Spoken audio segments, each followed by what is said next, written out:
Greetings from Study with VI and welcome to the official channel of Study with VI. I am going to introduce you to the schedule of our channel. Every Monday, English analyzation or important information. Every Wednesday, technical knowledge and updates. Every Saturday, Top 15 General Knowledge Question Answer Series or Topic Explanation. Thank you to all our audiences for your love and support. Happy watching! Hello everyone, कैसे हो आप सभी। उम्मीद करती हूँ खुश होंगे और स्वस्थ होंगे। मैं हूँ शेजल राठौड़ और आप सभी का एक बार फिर से स्वागत करती हूँ स्टडी विथ वीआई के ऑफिशियल यूट्यूब चैनल पर। हाजिर हूँ मैं फिर से एक बार अपने उसी टॉपिक को कंटिन्यू करने के लिए जो हमने पिछली बार शुरू किया था, और ये मॉडल वर्ब्स या ऑक्सिलरी वर्ब्स का पार्ट 2 है। यदि आपने पार्ट 1 नहीं देखा है तो मैं आप सभी से रिक्वेस्ट करूँगी कि आप प्लेलिस्ट में जाके उस वीडियो को ज़रूर देखें और उस वीडियो को देखने के बाद इस वीडियो को देखें ताकि आपको समझ आए कि हम क्या पढ़ रहे हैं। तो लास्ट वीडियो में हमने can, could, will be, able in ability वाले वर्ब्स को पढ़ा था पॉजिटिव, नेगेटिव और इंट्रोगेटिव में। इसके अलावा हमने कैन बी और कुड बी का यूज़ देखा था। दो सिचुएशन में हो सकता है और किया जा सकता है, यानी पॉसिबिलिटी के लिए। अब हम लोग और भी यूज़ देखेंगे कैन और कुड के, और उसके बाद हम दूसरे वर्ब्स की तरफ बढ़ेंगे। तो अब हम कैन का यूज़ देखेंगे परमिशन के लिए। परमिशन ली जा सकती है और दी जा सकती है। बहुत लोग बोलते हैं कि कैन से परमिशन लेना या देना इनकरेक्ट होता है। इनकरेक्ट तो बिल्कुल भी नहीं होता, आप ले सकते हो और फॉर्मली भी ले सकते हो। तो जैसे हम कई बार बोलते हैं, पूछते हैं किसी से, क्या मैं बाहर जा सकता हूँ, कैन आई गो आउटसाइड, और फिर आपको रिप्लाई मिलता है हाँ आप जा सकते हो, येस यू कैन गो। तो ये हो गए हमारे परमिशन वाले सेंटेंसेस। अगेन मैं बोलूँगी कि इसमें हम टेंसेस की बात नहीं करते और ये डेफिनेटली प्रेजेंट की बात हो रही होती है। अभी आपको कुछ चाहिए होता है, ठीक है, अभी आप परमिशन ले रहे हो या दे रहे हो, चाहे वो परमिशन लेने वाला टास्क या परमिशन देने वाला टास्क कुछ समय के बाद हो, लेकिन जो परमिशन वाला एक्शन है वो तुरंत हो रहा है, प्रेजेंट में ही हो रहा है। ठीक है, जैसे क्या मैं ये किताब पढ़ सकती हूँ, can I read this book. क्या आप मेरा एक छोटा सा काम करोगे, can you do a small favour for me. कुछ लोग बोलेंगे कि इसको तो ऐसे भी बना सकते हैं, will you do a small help to me. Yes, बिल्कुल बना सकते हो, ये भी सही है। ये तो एक बहुत ही नॉर्मल सी लैंग्वेज है जो हम सब यूज़ करते हैं अपनी डेली लाइफ में, लेकिन क्योंकि हम मॉडल वर्ब सीख रहे हैं तो मैं जस्ट एक एग्जांपल दे रही हूँ आपको, कुछ भी गलत नहीं है। चलो अब हम देखेंगे कुड हैव का यूज़ देखना है हमें। कुड हैव, कुड भी हमने देख लिया था, कुड हैव का यूज़ देखना है। कुड हैव का यूज़ होता है हाइपोथेटिकल सिचुएशंस में जो कि पास्ट में होती है।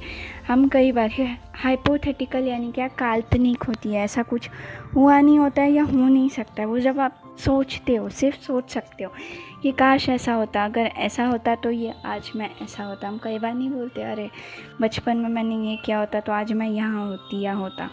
तो उसी को बोलते हैं हाइपोथेटिकल सिचुएशन, जिसके लिए हम कुड हैव का यूज़ करते हैं। जैसे अगर मेरे पास लैपटॉप होता तो मैंने अब तक लैपटॉप चलाना सीख लिया होता। या इसी को आप मॉडल वर्ब्स में, क्योंकि आपको यूज़ करना है, तो एग्जैक्ट हिंदी क्या होगी, अगर मेरे पास उस वक्त लैपटॉप होता तो मैं तभी कंप्यूटर सीख सकता था, या मैं अभी कंप्यूटर सीख सकता था। If I had a laptop at that time I could have learned the computer। यहाँ पे वर्ब की थर्ड फॉर्म आएगी हमेशा, क्योंकि हम could have यूज़ कर रहे हैं, पास्ट में यूज़ कर रहे हैं। ठीक है, पास्ट परफेक्ट जैसा है थोड़ा बहुत। कंपेयर नहीं करना है, मैं जस्ट एग्जांपल दे रही हूँ। पास्ट परफेक्ट और इन सेंटेंसेस में बहुत अंतर है, लेकिन कहीं ना कहीं एक पूर्ण क्रिया का काम हो रहा है यहाँ पे, इसीलिए। वैसे ही अगर मैंने बोला यदि मेरा एडमिशन उस कॉलेज में हो जाता तो मैं अभी वहाँ पढ़ सकती थी या मैं अभी वहाँ जा सकती थी। if I had got an admission in that college, I could have gone there now। मतलब आपके पास्ट की कोई एक्टिविटी आपके प्रेजेंट एक्टिविटी को अफेक्ट कर रहा है। आप कई बार गिल्ट में ये सेंटेंसेस बोलते हो या कई बार सोचते हो यार मेरी किस्मत ख़राब है, उस वक्त ऐसा हो गया था, ऐसा नहीं हुआ होता तो आज ऐसा होता। इन सारी सिचुएशंस में हम कुड हैव का यूज़ करते हैं। अब हमने लास्ट वीडियो में पॉसिबिलिटी देखा था, तो पॉसिबिलिटी में मे और माइट का भी यूज़ होता है। कैन और कुड मैंने आपको बताया था, कैन बहुत ही ज़्यादा प्रायोरिटी में होता है, उसके बाद कुड, फिर मे और माइट। माइट होता है लीस्ट पॉसिबिलिटी, बहुत कम संभावना हो किसी चीज़ के होने की। तब जैसे कि ऐसे आपको आसमान में बादल दिख रहे हो और वो भी सर्दी के दिनों में, लेट्स से दिसंबर के महीने में, तो आप सोचोगे अरे बादल है, बारिश हो रही है, लेकिन ये भी एक बार के लिए बोलोगे अरे दिसंबर चल रहा है, बारिश कैसे हो सकती है। तो ऐसा बोलते हो ना, ऐसा हो सकता है कि आज बारिश हो। It might happen that it will rain today. इस केस में आप माइट का यूज़ करेंगे। और मे जहाँ पे संभावना है बहुत कम नहीं है लेकिन बहुत ज़्यादा भी नहीं है, बीच में है, तो आप बोल सकते हो जैसे मैं आज मूवी देखने जा सकती हूँ, I may go for a movie today. या आज मैं इस समय फ्री हो सकती हूँ, I may get free by this time today. May का यूज़ हम विश करने के लिए भी यूज़ करते हैं, जैसे कि हम बोलते हैं ना may God bless you, may you have a nice day, may your life be blessed with lots of success. हम जैसे बर्थडे विशेस या कॉन्ग्रेचुलेशन विशेस ये सब देते हैं, उन सेंटेंसेस में भी मे का यूज़ होता है। और मे का यूज़ भी हम परमिशन लेने के लिए लेते हैं। माइट का यूज़ तो सिर्फ पॉसिबिलिटी के लिए होता है, लेकिन मे और कैन के तो बहुत सारे यूजेस हैं और सिमिलर यूजेस भी हैं इन दोनों के। तो मे का यूज़ परमिशन लेने में, मे आई कम इन। हम जब स्कूल में क्लास में एंटर करते तो हम पूछते हैं ना क्या मैं अंदर आऊँ, मे आई कम इन, और आपको परमिशन मिलती है येस यू मे कम इन, हाँ आप अंदर आ सकते हो। अब आप बोलोगे कि ये संभावना जैसा हो जाएगा, नहीं, यहाँ पे परमिशन है। भले ये सुनने में इंग्लिश में स्पेशली आपको ऐसा लगे कि ये पॉसिबिलिटी है, लेकिन ये परमिशन है। और अभी हम कुछ और इंटरेस्टिंग 3 आखिरी वर्ब्स करेंगे इस वीडियो के, जो है 3 नहीं सॉरी 4, जो कि have to, has to, had to या विल हैव टू।